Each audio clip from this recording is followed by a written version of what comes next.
This is Barbara Ellistad and John Taylor with Mesquite Citizen Journal, and we're continuing our series of interviewing all of the candidates for Mesquite City Council race this year in 2013. Hard to believe that we're back here with Al Litman.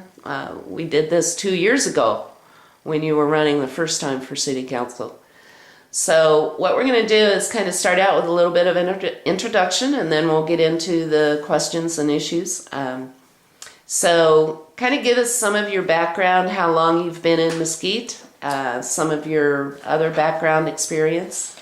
Okay, as far as being in Mesquite, this summer will make 9 years as a full-time resident.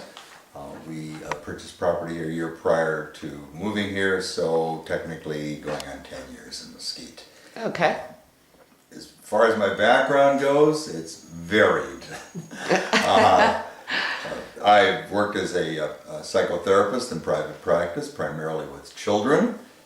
Prior to that, I had my own automotive service business in California, which was a pretty good sized business as a kind of a mom and pop deal, but I had 9 employees working for me for 10 years.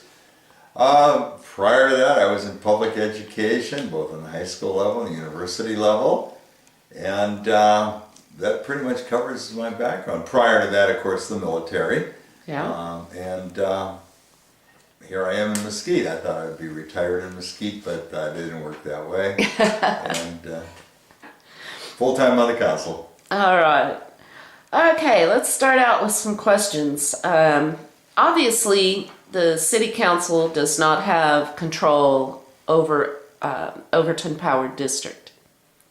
However, we'd like to hear your thoughts about the mayor's quest to find a new power supplier. And we'd also like to know how you would do that. I have followed the lead of the mayor on this, although I have not been directly involved in looking at other power sources. He has used a couple other council members, and that's fine, because it's just an exploratory situation at this phase.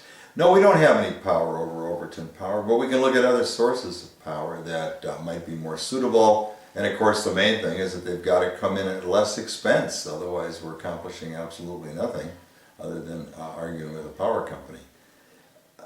My own personal opinion, I think we need to explore. There's got to be somebody out there that can provide us what we need. There'll have to be some kind of agreements with Overton Power, obviously. They're the owner of the substations and the lines and etc. So it isn't quite as simple a situation as people say. And I hear constantly, why don't you guys become your own power company? Easier said than done. Mm-hmm. Why don't we buy a power company? We don't have the mega millions to do so. Why don't we explore solar? Why don't we do this? We're looking at every possible alternative until we can come up with a good one. Okay. What are your thoughts on the Gold Butte area as a national conservation area with or without wilderness? And how do you think it would serve as an economic development engine?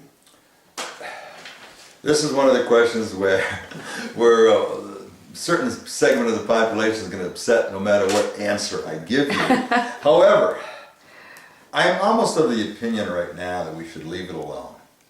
The government gets involved in these situations. We don't have much to say about it. I think I mentioned this once before in an interview, that we think we're very powerful and very important, but when it comes down to the federal government, I don't think they see us as more than a gnat. And they'll make the decisions they want to make. As far as economic development and Gold Butte, I'm very, very leery of it personally. And the reason I say that is I've been out to Gold Butte, I've spent lots of time exploring out there. I don't see the people out there now, and I don't see what attraction is going to be there in the future, whether it's a wilderness, with wilderness, without wilderness, a national monument, as you hear some people saying, etc. Does it have some potential? Yeah. Does it have a lot of potential? I don't think so. It's not going to be a national park. And I think we'd almost need a national park designation with lots of amenities before people come there.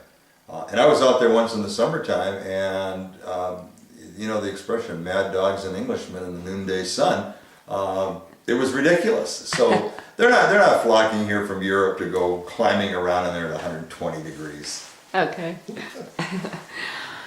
The Virgin River Habitat Conservation and Recovery Plan has been under consideration by the City Council for close to a year now. Which way do you think the issue should be settled? And do you see it more as an economic development issue for Mesquite or a conservation issue? I see it more as an economic development issue, especially with the fees being charged. I think that we're working well, and we should be working well with the county. And I think we'll come under a county plan eventually that will work and get us down to one fee so that we're not killing the developers when they come in with a multitude of fees. I think this is something that probably could have been accomplished years ago and settled, and you don't have to be a whiz to see that we were led down the wrong pathway for a while, and I think we've got a handle on it now with our former Senator Hardy. I believe that, Yeah. Senator Hardy, yes, working towards getting a plan in place for us, and at the least possible cost. Okay. Okay. One of the other hot button issues that's going around is, what are your thoughts now on the smoke-free Mesquite effort? I'm not in favor of it for a number of reasons. To start with, if it was such a great idea, I think that the casinos would have jumped on it already. We have an extremely smart businessman in town, that's Greg Lee. And if Greg feels that it would damage business, he knows far better than a coalition of citizens here in town that say it would improve business.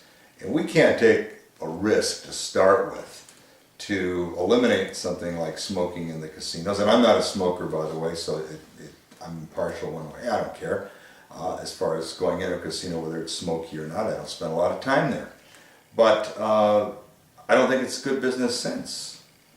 They've tried it before in a way. They're smoke-free areas, and I remember going by there, it wasn't a person there. They're all in the smoking area, so it tells you something. Is there a big push towards it in Mesquite? Yeah, there's a large number of people that would like to see it. I don't think they see the economic impact of what they would be doing.